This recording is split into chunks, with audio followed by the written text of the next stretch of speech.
नमस्कार, news NCR में आपका स्वागत है। मैं हूं धीरज कौशिक और मैं आपको बता दूं पृथला विधानसभा के गांव चदावली में मौजूद है। हाल ही में हरियाणा का बजट पास हुआ है, उसको लेकर जो ग्रामीण हैं उनसे चर्चा करेंगे कि बजट को लेकर वो कितने खुश हैं और कितने नाखुश हैं, क्या क्या सुविधाएं बजट में उनको देखने को मिली हैं। अंकल जी, क्या नाम है आपका? रणवीर सिंह। रणवीर जी, हरियाणा का बजट पेश किया गया है, तो किस तरह को बजट को आप देखते हैं? बजट तो सही पेश किया है, बहुत बढ़िया बजट है, लेकिन जो सरकार ने पेट्रोल है, महंगाई जो बढ़ रही है, गैस के सिलेंडर 1055 से भी ऊपर जो मिल रहे हैं ब्लैक में, तो ये 1600 के भी मिल रहे हैं। तो देखो, कुछ ना कुछ सरकार को ये गैस सिलेंडर पे, पेट्रोल डीजल पे, इन पे थोड़ी महंगाई पे भी थोड़ा कंट्रोल करना चाहिए। थोड़ा सा इसके बारे में भी बजट में कुछ सोचना चाहिए।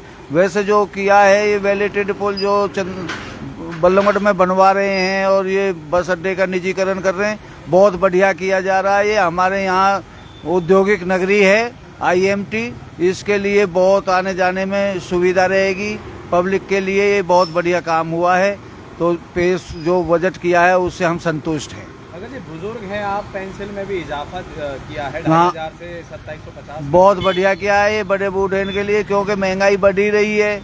आप देख ही रहे हो, महंगाई इतनी बढ़ रही है कि ये देहात है, मान लिया जाए, इसमें तो हुक्के का, बड़े बूढ़े जो ना हुक्का पीते हैं ना, वो तम्बाकू कहाँ 30 रुपए का 2 महीने चलता था, अब 30 रुपए का 30 दिन नहीं चलता। महंगाई बढ़ती जा रही है, क्योंकि ये समाज है। गांवों में आज भी चौपालों पे हुक्का वगैरह पीती है पब्लिक, ऐसी बात नहीं, बड़े बूढ़े पीते हैं। तो ये थोड़ा सा महंगाई पे थोड़ा रोक होना चाहिए। जो भत्ता जो ये सुनाया बजट, इसमें महंगाई पे थोड़ी सी रोक के बारे में करना चाहिए। पेंशन बढ़ाई है, लेकिन जेजेपी और बीजेपी का जो गठबंधन हुआ था, 5000 पेंशन करने की जो बात थी वो कही गई थी, लेकिन अभी आंकड़ा काफी दूर है 5000 से। ऐसा है, ये तो सरकार करेगी, बीजेपी सरकार करेगी, लेकिन ऐसे ही करेगी कि जैसे हर साल जो है 250 बढ़ा दिए, 500 बढ़ा दिए, ऐसे ही बढ़ा पाएगी। क्योंकि इससे सरकार पे तो बोझ पड़ता ही है, लेकिन सरकार पे नहीं, ये जो आम आदमी पे बोझ पड़ता है। टैक्स वगैरह बढ़ जाते हैं, महंगाई इसीलिए तो बढ़ जाती है। तो सर, आपका क्या नाम है? पिंटू। पिंटू जी, बजट पेश हुआ है हरियाणा का, कैसे देखते हैं बजट को आप? बजट ठीक ही पास हुआ है, उसमें क्या करना है, बाकी सब काम ठीक ही चल रहे हैं। महंगाई पे कंट्रोल नहीं हुआ है गवर्नमेंट सरकार का जो है। ग्रामीण है, किसान है, किसानों के लिए कोई ऐसी योजना उन्होंने निकाली हो, या फिर बात करें जिस तरह से महंगाई है, सिलेंडर के दाम बढ़ रहे हैं, उन पर कोई बजट में कोई ऐसा नहीं, ऐसा कुछ करा ही नहीं है। वो महंगाई तो ऐसी की ऐसी रखी है, महंगाई पे कहाँ कंट्रोल हुआ है। बजट में तो महंगाई के ऊपर कोई टॉपिक छिड़ा ही नहीं है। घर में बुजुर्ग होंगे, पेंशन बढ़ा दी है। पेंशन बढ़ाई है, चलो बुजुर्गों की तो बढ़ाई है, बुजुर्गों के लिए अच्छा हुआ है, पर मीडियम लोगों के लिए क्या हुआ है? जो रोज की कमा के खा रहा है उसके लिए क्या हुआ है? उसके लिए तो कुछ हुआ ही नहीं है ना। भैया, आपका क्या नाम है? मेरा नाम मनोज है। बजट हरियाणा का पेश हुआ है, बात करें 215 करोड़ से बल्लभगढ़ में एलिवेटेड पुल बनना है, और जो बल्लभगढ़ बस स्टैंड है उसका नवीनीकरण होना है, पेंशन बढ़ा दिए। किस तरह से इन सब बजट के आंकड़ों को आप देखते हैं? वो बजट तो पास कर दिया, लेकिन जो ये एलिवेटेड पुल बन रहे हैं या फिर कुछ नवीकरण हो रहा है, कई लोगों का नुकसान भी है उसी में। जैसे बाजार की जो मार्केट है उसमें वो ख़त्म भी होती है लोकल गाँव के लिए।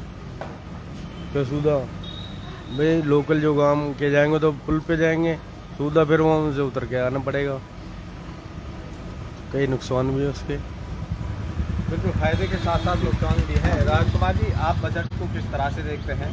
कलाकार हैं और कलाकारों के लिए एक पेंशन योजना भी सरकार ने इस बजट में पास की है। देखो, सरकार ने कलाकारों के लिए पेंशन तो दी है, पेंशन देने की योजना की है, पर ये पेंशन देंगे कैसे, इसका भी तो बहुत बड़ा वो है, चैलेंज है। क्योंकि हरियाणा में हर गांव में कलाकार हैं। एक गांव में गांव स्तर के कलाकार हैं, कॉलेज स्कूल लेवल पे बच्चे हैं, और बच्चे मतलब गांव से लेके शहर, आजकल तो यूट्यूब चैनल पे भी कलाकार हैं। OTT चैनल पे भी है, सिनेमा घरों में भी कर रहे हैं, थिएटर वाले भी हैं, गाँव में भी हैं। उन सबको कैसे आकलन करेंगे उनका, और किस बिहाफ पे उनको पेंशन देंगे, ये भी सरकार के लिए चैलेंज रहेगा। ये थोड़ी है कि आपने कह दिया पेंशन मिल गई, वो 60 साल के बाद देंगे, किस किस को देंगे या उससे पहले देंगे।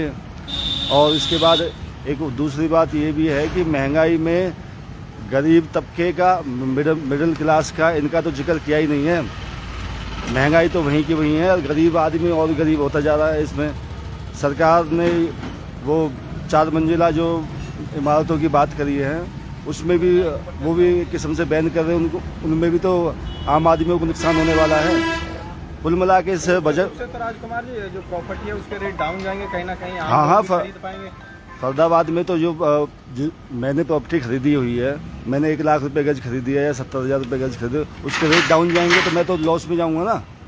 ऐसे सरकार हरियाणा में तो, हरियाणा के फरीदाबाद गुड़गांव में तो बुरा हाल हो जाएगा इससे, और मंदी आएगी। जहाँ मंदी करनी चाहिए वहाँ तो मंदी कर नहीं रही है। गरीब आदमी के लिए, उसके रसोई के लिए, गृहिणी के लिए, वो कम से कम उसमें तो मंदी करें। डीजल पेट्रोल है, CN गैस है, और बच्चों की कापी किताब, कपड़े, पढ़ाई लिखाई बहुत सारी महंगी है। इन पे सरकार का ध्यान नहीं है। तो कुल मिला के सरकार के इस बजट से मुझे तो लगता नहीं है कि आम आदमी सुखी होगा।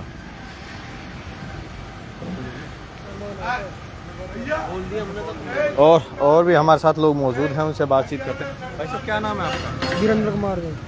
हरियाणा का बजट पेश हुआ है, उसमें बजट को आप किस तरह से देखते हैं? बुजुर्गों की पेंशन बढ़ा दी गई है और बेरोजगारी पर कोई चर्चा उनकी नहीं हो पाई है, क्या कहेंगे आप? बेरोजगारी बहुत ज़्यादा बढ़ा दी है जी, महंगाई भी ज़्यादा बढ़ा दिया, बहुत ज़्यादा। बजट भी सही नहीं आया, सही नहीं है, बिल्कुल खुश नहीं है आप बजट? खुश नहीं है बिल्कुल। बात करें बुजुर्गों की पेंशन में इजाफा किया है, उसको लेकर क्या कहेंगे? उसमें तो ठीक करा वो तो बुजुर्गों के लिए, तो फिर बजट जो पास करा वो सही नहीं है। बहुत बच्चों का भी पेन पे बहुत महंगाई कर दी, GST लगा रहा के सब पे। जो 2 का पेन है वो 5 का मिल रहा, सब 10 का हो रहा। पेपर भी महंगे हो गए, महंगाई पर कंट्रोल नहीं है, बेरोजगार पर दिन ब दिन बढ़ती जा रही है। देखिए, ये हैं तमाम ग्रामीण लोग जो लगातार बजट को लेकर कहीं ना कहीं सहमति जता रहे हैं, और महंगाई पर जो बजट में चर्चा नहीं हुई उसको लेकर यहाँ पर जो सरकार को एक चेतावनी भी यहाँ पर देते हुए नजर आ रहे हैं। जिस तरह से बजट में महंगाई पर कोई कंट्रोल होता हुआ नजर नहीं आया है।